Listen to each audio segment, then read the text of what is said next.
The American Association of University Women Educational Foundation and the Dayton Historical Depot Society present Living in Dayton, a local production by Dayton residents that documents the lives of women from early Columbia County families that shaped the community of Dayton, Washington. Following this interview is information on how you can purchase copies of this series, Living in Dayton. Blanche, we're interested in knowing what your earliest recollections were. Well, my earliest recollections, I guess, were out at Turner. There's where I started school. And I was born out there on the Whetstone on October 29, 1900, and my parents were pioneers. I have a Centennial Pioneer Certificate. And I started to school at Turner, and Daisy Rockhill was my first teacher, and Genevieve Curl Geetson was another one of my early teachers. And we walked the mile and a half up there to school. There was a lot of children up there in that two-room school and we started down in our lower neighborhood, and there was the Porter family, the Fullertons, the Pryors, and three of us children, my brother, sister, and I, the Barclay children. And then when we got up to Turner, there was the Morris family, and the Carltons, the Abrahams, the Stovalls, Rockhills, the Thompsons. They were amongst the big families. And we went to school there till we was till we come to town. And my father bought a place over on the paddock. And so, through my 6th and 7th year, I went to Dittamore part of the time. And when we started school over there, there was a lot of boys. There was Ray boys, Policier boys, Hatley boys. And when we went down there to school, the teacher said, had we been girls, she didn't think she could have took us. She had to send us home. So, and then when we came to town in 1913, so that we girls would be ready to go to high school. In the fall of the year, when they get ready to do their fall work, school wouldn't be started, and they wouldn't be done. And my third sister, Wilma, was ready to go to school then, so we would hook up our horse to a one-horse buggy and drive down to town. We would pop on a little place over here with the Grange Hall, and it's for the Oddfellows Hall is now. We'd put our horse in the barn and change our clothes and hurry up to school, and then back home again and change our clothes and drive clear back home. And we do that till fall work was done. So that when I came to town to school, we didn't even know where the schoolhouse was. Annabelle Krause sit with me when I first started school up there, and I met her on the walk, and she piloted me into school, and I sit with her in the 8th grade. At that time, we didn't come to town. Our interest was all at home. We had literary society, we had our farm bureaus and things like that we come to town on, which was Horseshoe Day at that time, which is Dayton Day is now, and that's the only day of the year we come. Our interests were all out in the country. We had farm bureau plays. Each unit would have a farm bureau play, and they'd take them from one community to the other and have a potluck supper and a whole evening of enjoyment. And during the First World War, we went out to the paddock, and Charlie Sparks was the master of our greens then, and I was chairman of the home economics department. And so we decided we would furnish a ward at the hospital, McCall. So Charlie and Dewey and I went out to Granges, and we got $50 a Grange. So Burl McCauley and Leela and I took off to Walla Walla that morning with the truck and bought and furnished that ward through that day. Those boys just worshipped us because it looked like a bachelor's, well, cabin almost. When we went in, they didn't even have chairs to sit on. They were sitting on boxes. And we bought everything. We even had money enough. We bought a fernery. And the boys come out and helped us. We hung the curtains, and it looked beautiful when we left. We had enough money left that we bought curtains for the communicable disease quarantine ward next door. So that was one thing that I did when I was in Grange. You mentioned Dewey, and I think everybody would like to know how you two met. Well, I was about 15 years old. Dewey's cousin Donald Dodge was taking me to the circus. And Donald Dodge was taking my cousin Mita, who finally was Mita Daggett. And we were along there for the Baptist church. And so we went to the circus, and Dewey said he made eyes at me all day. And he couldn't, said, I've heard him say it hundreds of times, I never could find for that pretty girl I was. He said he fell in love with at first sight.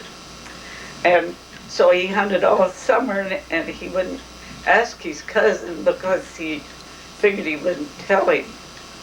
So that fall, we were down to the fairgrounds, to the fair, and they had a Ferris wheel there. So Dewey found me, and he come and asked me to ride on the Ferris wheel with him. So I rode on the Ferris wheel with him at the fair, and he found me. So after that 2.5 years, we were married. I came in to Green Supply to do my Saturday shopping. And at that time, sugar and gas, a lot of things were rationed. And it took a lot of work and a lot of book work. And so Charlie asked me, what are you going to do, Blanche? And I said, well, I was going to go home. And he said, please get behind that counter and help us out.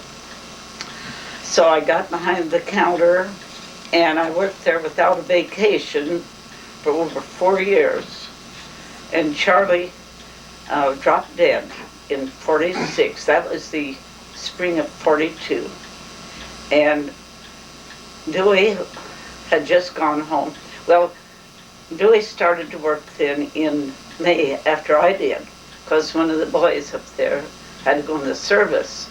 So we were both up there. But Dewey that year took time off to put up his hay at home. And he had gone home just a couple of days before to put up his hay, and Charlie dropped dead of a heart attack. Gonna stop now. He was manager of the Green Supply at that time. So he asked me to go to work, which I did. And so that morning, it was a co-op, and it was June, and it could not be closed. So those 10 directors came in that morning, and I did all the ordering and book work. So I knew myself that there was nobody else. I realized it. So they appointed me the manager. And I said, well, I don't want to take this responsibility, but I will do it till you get one. Well, we never saw the directors again till fall. They got their farm work done. So I went through all of that summer, and I was really getting weary. So I went down And the doctor said I was overworked. And I said, well, I couldn't get out of there right then. So I was in there till the next spring. And they got a fellow to relieve me. And Dewey and I both went home. So I was home then from the Green Supply for, I still had to go back in August to do their annual report for them. Harold Hopkins says, well, we'll bring the papers out to you. I said, no, if I have to do it, I'll go back in there. So I went back in and made the annual report up for the Green Supply. But that's the hardest work I ever done. I never wanted to have to work that hard again. I even pumped gas through that time. Every little pound of sugar had to have the stamps for it. And they had to be sent in. You didn't play with those. So that was a hard year, I'll tell you. So I was up there till that year after Charlie died, which had been close to 48. So then I went home, and I slept for 1 whole month. I would cook a meal, go sleep. Cook a meal, go sleep. And I in my life, I feel I slept a month. And so then I got back to living again, and Kenneth Bicklecock came out. Wanted me to come in and be office manager and bookkeeper for them. Well, I didn't want to go back to work again, and he offered me $250 a month, which was more than most of anybody was making at that time. So I didn't tell him I'd go to work. And he came back the next day. He said, I'll be back. So he came back the next day, and so he talked me into it. I talked to Dewey, and I cried. I said, I just didn't want to go back to work, but I said, that's just more money than anybody's making, and I'd be silly not to. So I told Kenneth I'd go down to work for him. Well, when do you want me? In the morning. So the next morning, they had a captain there that had been in the service. And boy, he was chasing their milk customers, their cream customers everywhere, and he was going to fire him. And so he said I wouldn't have to face him, because we took cream and things in there too. But he was still there when I got in there. And so I stayed with them until they sold out the Dayton Creamery. And then Walla Dairymen's Association came into town, and so I went to work for them as bookkeeper. And then they sold out to Mayflower in Portland. And I stayed with them then, probably was 3 years. At that time we got so big that we were down in that building right where Broughton's are now, next door to Zastro's Jewelry. And so when they sold out and went to Hermiston, then I said, no, I'm not leaving. So that stopped me. But Alan Plumsky was with them then. And Alan says, well, I will go, but I'm not going to move. So Alan stayed with them and retired with Mayflower. And then I went home and I rested a few short weeks. Went into Suffield's to buy something, and Mr. Suffield, Father Earl, wanted me to come to work for them. So I was their bookkeeper for so many years. I don't know how long, till we moved to town in 1975. And I stayed in that spring. I got double pneumonia. So I often wondered, was I going to quit at some time? Would I get fired? Or was I going to go home? So I came home and stayed. And I'd sold in Grange Insurance all through these years too. So I retired from a Grange Insurance when I came to town the fall before. So that's my career in working. My father helped build a little church out of Turner. When I was a little child, it was the first, last, and only church they ever had in Turner. And it was used for several years, and then the automobiles, they called them then, began to come in, and people began to come to town to church. So it was finally left vacant. And so when we came to town, we girls started a Sunday school up to the Christian church. And so I have always gone up there to church. Dewey and I both joined there when we were little kids. And in fact, that's where all of our courtship took place, in the Christian church. And last winter, I was, in February, honored with a 75-year certificate for 75 years membership in the Dayton Christian Church. How big a community was Turner during that early time? Oh, there was probably, I would say, 12 or 15 houses there. These Stovall's had a little hotel and restaurant, and we had a post office and a big mercantile store, a church, and the school, and there was lots of livelihood out there at that time. It was long ways to town at that time, and they had to drive by horse and buggy. Now when Dewey and I was going together, why, my parents were a good friend of the Fletchers that they had met coming to town on Saturdays with their milk and eggs and so on and so forth. We had bad sickness. In fact, I knew I had scarlet fever when I was little, but I didn't know it till I saw the book that was written on Cothello. And it had mentioned that Charlie Martin's two little girls had been ill with scarlet fever, and that was 1903, so I found out when I'd had scarlet fever was in 1903.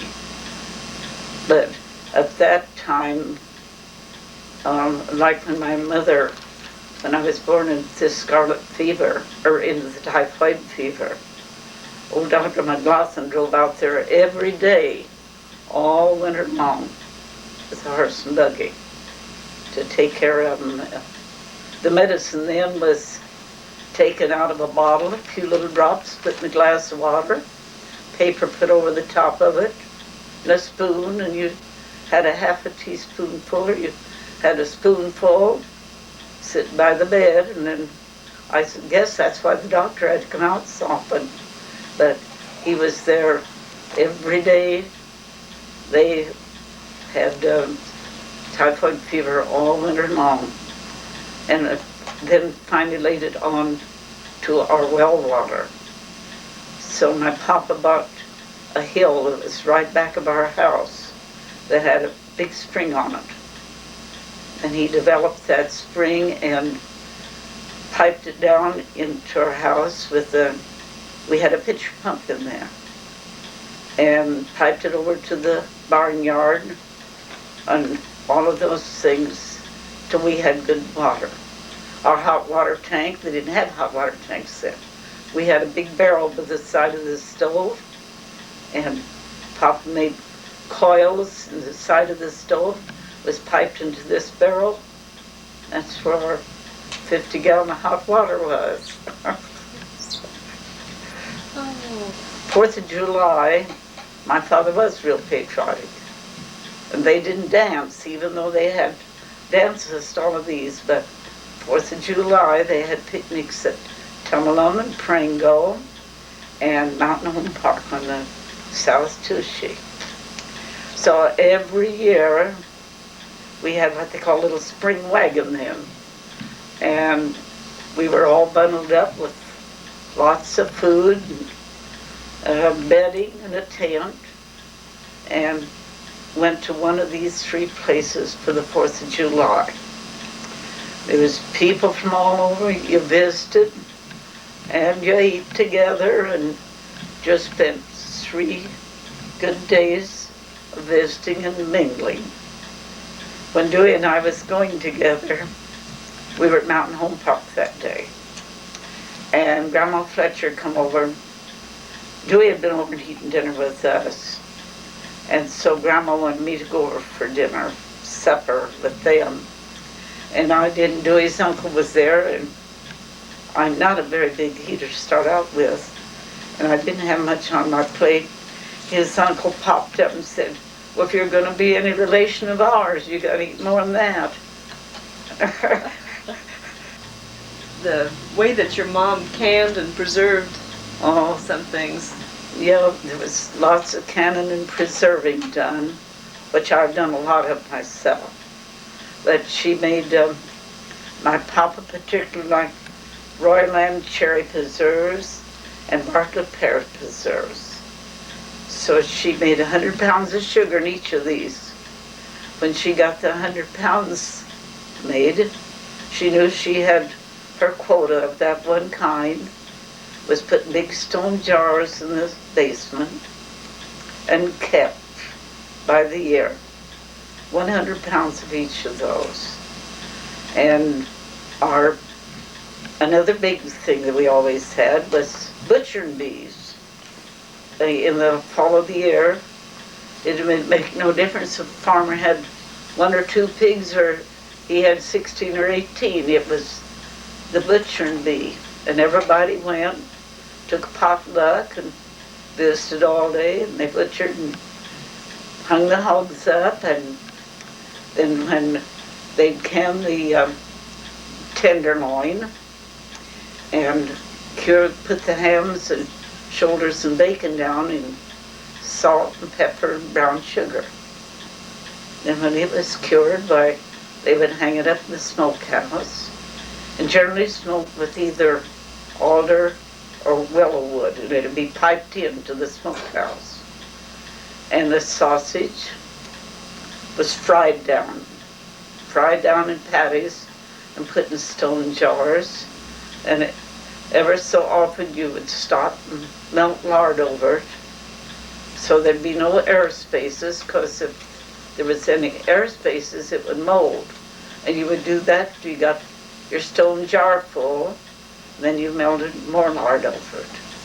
And then we took sugar sacks and made, just so they made nice patties, and sewed them up and stuffed them as sausage. Pack it down tight. The main thing was there was no air spaces in it. And then these were covered with lard and hung in the smokehouse and smoked along with the hams and the shoulders, and then recoated with lard after you got them out of the smokehouse. It was sure good sausage, I'm telling you. And I've done a lot of that my very own self. How did they keep the eggs back then? Did they store eggs for any certain period Yeah, of time? eggs and butter was put in brine strong enough to float an egg. And it'd be something put on it to hold it down. Didn't have refrigeration, all they had was cellars, you see, to keep their things. And root cellars, they kept their potatoes and apples and things in root cellars. And my papa used to raise cabbage, and he'd take it in the fall and pull the heads up and leave the roots out and put it down in the ground and cover it with straw and little dirt, and it's sweet as sugar and kept till spring, white, and it was delicious. We used to, my papa always raised 20 acres of corn. We always had lots of hogs too. And my job was always to ride the horse, to plow the corn.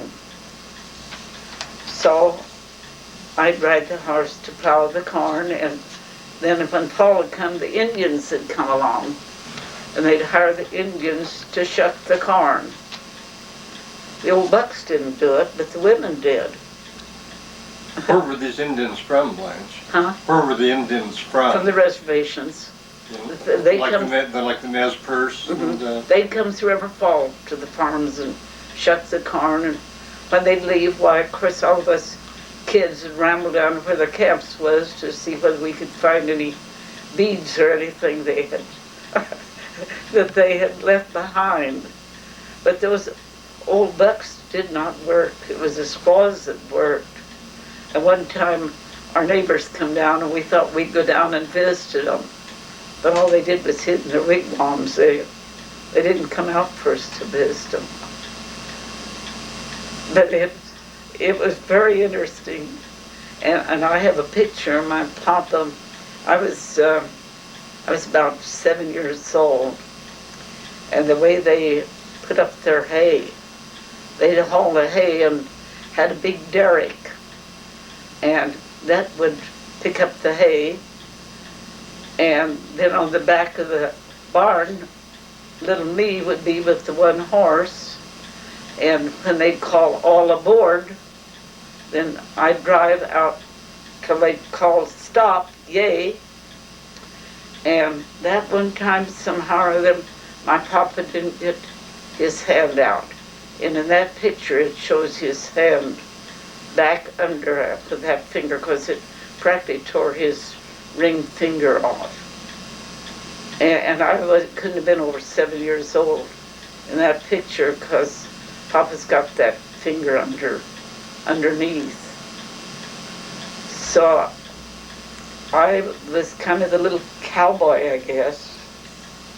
One time I was riding a horse for my brother to plow the garden. And here come a runaway horse down the road and had a plow behind it, and my brother thought it was our neighbor was dragging behind us, so he just left me and run, and this scared the old horse that I was riding on, and she run right quick and run her head through a 8-foot fence, pitched me right over the top. Of course, I thought I was killed. How bad? Real blizzard after you got there. Oh yeah, that's Delbert and Eileen had just started a school up at Dittamore. And as I say, the roads were bad there. And Burl and Clifton McCauley lived right above us. And so I wouldn't let my children, we was headed for Harold Hopkins, it's clear up on Highland. And so they had ridden 4 miles down to Dittamore to school, so I said, they had to eat before we rode that other 7 or 8 miles up there. So Sister and I was on one horse, and Dewey and Delbert was on a horse, and Burl and Clifton and the school teacher up there, and their 2 kids, was in a hack. And we went up there, and they were just starting to eat when we got there. There was Burl and Clifton and Dewey and I and Harold and Marguerite Donahue, or Harold and Marguerite Hopkins, and let's see, Dennis and Mabel Donahue and Donald Tucanon, and all of our kids. Well, Della had cots fixed down for the kids, but talk about a blizzard. We played pinochle, we eat, then we played pinochle to midnight, then we ate again, and it was a horrible storm. We got the kids all to bed, so everybody knew we couldn't head back down that canyon. So we all stayed all night. We played some more pinochle. Finally, we decided we'd lay down, and we girls laid down on a big steel cot. Boys coming up set the cot on top of us. So we just really raised one head, I guess, all night. The kids got up in the morning, they said, "You haven't been to bed, any of you." And Of course, we tried to fizzle out of it, but they knew we hadn't. So we cooked breakfast. We cooked biscuits and ham and eggs, and finally around 8 or 9 o'clock we started home, blowing and snowing and everything, and Burl and Clifton had a dog that followed them. And the little pony that Eileen and I was on, she didn't like dogs. She took out after that dog. And she ran off all right with her nose right behind that dog. And we took a long, merry ride, but the horse didn't fall down and we didn't fall off. These are all my grandchildren, great-grandchildren, and great-great-grandchildren. There is 5 fifth-generation children in that picture.